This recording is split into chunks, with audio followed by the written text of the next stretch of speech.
parle de la biodiversité a une raison, c'est les forêts. La biodiversité, c'est les ressources à l'eau, c'est là où on trouve la biodiversité. La faune, la flore et les poissons et autres. La RDC est classée 5e mondiale par sa biodiversité.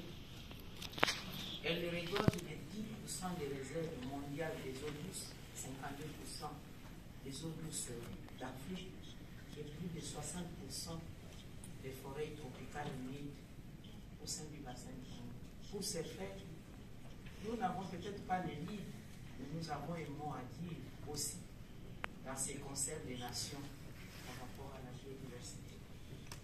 Et à ce stade, vous savez que notre pays est confronté justement à des moteurs, à des causes, non seulement des déforestations, maison de la biodiversité, mais aussi à des causes graves des pertes de cette biodiversité.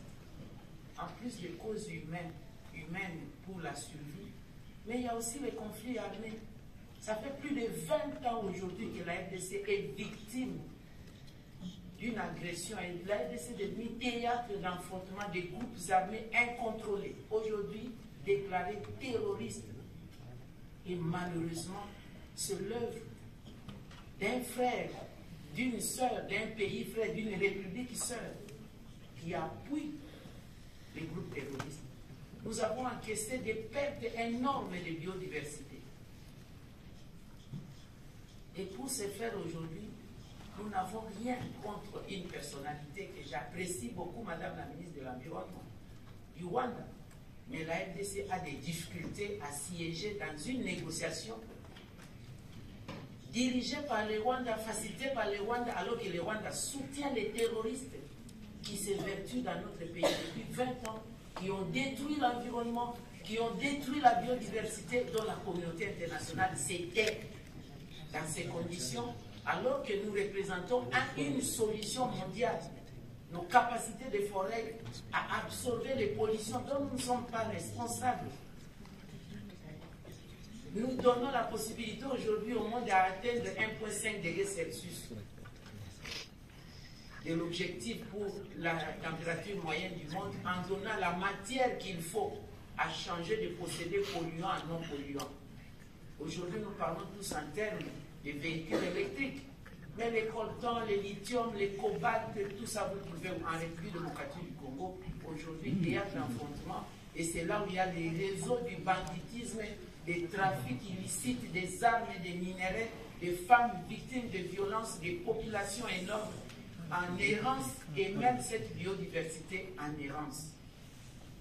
Nous émettons donc une réserve de la RDC à participer dans une négociation où on parle de la protection de la biodiversité sous la facilitation du Rwanda. Je suis désolé de le dire, mais la vérité blesse, mais il faut parfois dire la vérité dans des instances comme celle-ci, pas dans le sens de détruire, mais qu'on trouve une solution en vue de donner la paix. La RDC est engagée à la paix.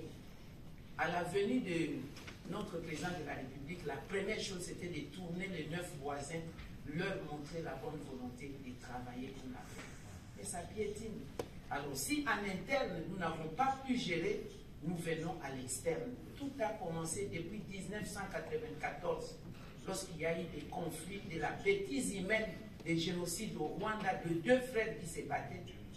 La communauté internationale, le Conseil de sécurité des Nations Unies, à travers le programme la turquoise, dirigée par la France, s'il vous plaît, je termine, j'ai conclu pour dire, elle nous a imposé d'accueillir nos frères au Congo. Nous l'avons fait jusqu'à présent, ça nous a créé que des problèmes, Nous mettons sur la place publique pour que vous puissiez nous aider à trouver une solution. Il est difficile pour nous de continuer donc les négociations, parler de la protection de la biodiversité par ceux-là même qui sont dans la responsabilité de détruire cette biodiversité. Ça ne vient pas de moi. Les Nations Unies ont donné des rapports clairs et le Rwanda a été cité nommément. Je vous remercie.